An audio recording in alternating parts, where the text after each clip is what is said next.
నమస్తే కెటెన్ ఫెన్యూస్. స్వర్గీయ మాజీ ప్రధాని ఇందిరాగాంధీ 107వ జయంతి సందర్భంగా ఉస్నాబాద్ పట్టణంలోని బుడుగు జంగాల కాలనీలో ఇందిరాగాంధీ విగ్రహాన్ని శంకుస్థాపన చేసిన రవాణా మరియు బీసీ సంక్షేమ శాఖ మంత్రి పొన్నం ప్రభాకర్. ఇందిరాగాంధీ జయంతి సందర్భంగా ఆమె చిత్రపటానికి పూలమాల వేసి నివాళులర్పించిన మంత్రి పొన్నం ప్రభాకర్.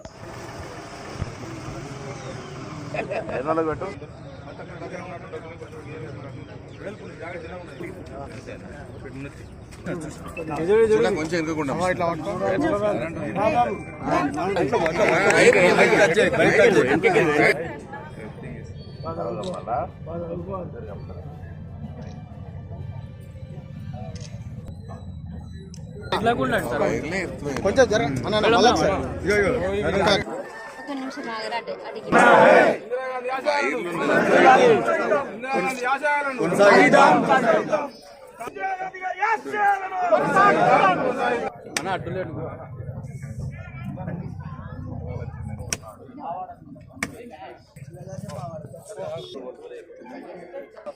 మీరు కొంచెం అనుకుంటున్నారు.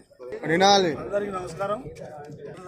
మంత్రివారి ఎన్నో రోజుల నుంచి అంటా ఉన్నారు ఒక ఇందిరాగాంధీ విగ్రహం పెట్టాలి అని.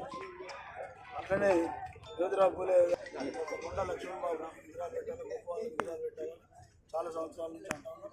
అందులో బాగానే ఇవాళ మన మంత్రి గారితో మన భుజంగాల కాలనీ ఒకటి బస్ డిపో, ఒకటి ఇట్లా డబుల్ రోడ్ మంజూరైంది. పొట్లపల్లి నుంచి మంది టెండర్ ప్రాసెస్ అన్నారు. మొన్న నేను చూస్తే కానీ ఇదే బాగుంటుంది.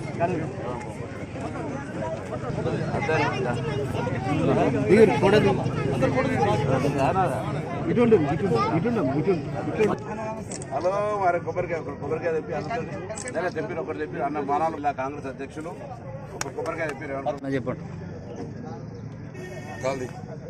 ఉక్కు మహిళ, భారతదేశ ప్రధాని, తనకంటూ చిరస్థాయిగా ఈ ప్రపంచంలోనే పేరు పెట్టుకున్నటువంటి ఇందిరమ్మ, మనమందరం కూడా ఈరోజు ఇందిరమ్మ పాలన రావాలి, ఇందిరమ్మ లాంటి కార్యక్రమాలు రావాలని జరుపుకునేటువంటి ఆ ఇందిరమ్మ జయంతి సందర్భంగా హుస్నాబాద్ పట్టణంలో ఒక విగ్రహానికి శంకుస్థాపన చేసుకున్నాం. ఈరోజు మళ్ళీ జయంతి లోపల ఇక్కడ విగ్రహానికి పూలమాల వేసే విధంగా కార్యక్రమాన్ని తీసుకుపోయే విధంగా స్థానిక నాయకులందరికీ విజ్ఞప్తి చేస్తూ ఉన్నాను. విగ్రహంతో పాటుగా మనం ఈ ప్రాంతం అంతా ఇందిరాగాంధీ గారికి సంబంధించిన ఆలోచన, పేద ప్రజలకు న్యాయం చేయాలి, గరీబీ హఠావో, బ్యాంకుల జాతీయకరణ, అనేక సంస్కరణలు తీసుకొచ్చి దేశవ్యాప్తంగా ఒక ఉక్కు మహిళగా, ఒక నిర్ణయం పరిపాలన దక్షత కలిగినటువంటి ప్రధానమంత్రిగా మరి ప్రపంచంలో నిలబెట్టుకున్న పేరు ఇందిరమ్మది. అటువంటి నాయకురాలు ఈ దేశ ఐక్యత కొరకు ఇవాళేమో దేశం విభజనకు సంబంధించిన చర్చ, రాజ్యాంగాన్ని కాపాడుకోవాలని చర్చ, రాజ్యాంగాన్ని మార్పు చేస్తాం 400 సీట్లు ఇవ్వనేటువంటి చర్చ జరిగే సందర్భంలో ఆనాడు ఈ దేశం ఐక్యంగా ఉండాలని ఇంటెలిజెన్స్ వాళ్ళు చెప్పినప్పటికీ కూడా లేని అందరూ నా దగ్గర ఉండాల్సిందే, నేను నా చివరి రక్త బొట్టు వరకు ఈ దేశాన్ని దారపోస్తా అని చెప్పి ఆఖరికి హత్యకు గురి కాబట్ట ఇందిరాగాంధీ గారు దేశ ఐక్యత కొరకు ప్రాణాలు అర్పించినారు. వారిని ఈనాటి యువత ఆదర్శంగా తీసుకోవాలి. ఇందిరాగాంధీ యొక్క ఆలోచన విధానం పేదలకు న్యాయం చేయాలనేటువంటి ప్రతి రాజకీయాల్లో ఉన్న ఏ పార్టీ అయినా తీసుకోవాలని ఆకాంక్షిస్తూ ఆ అమ్మకు ఘనంగా నివాళులర్పిస్తారు.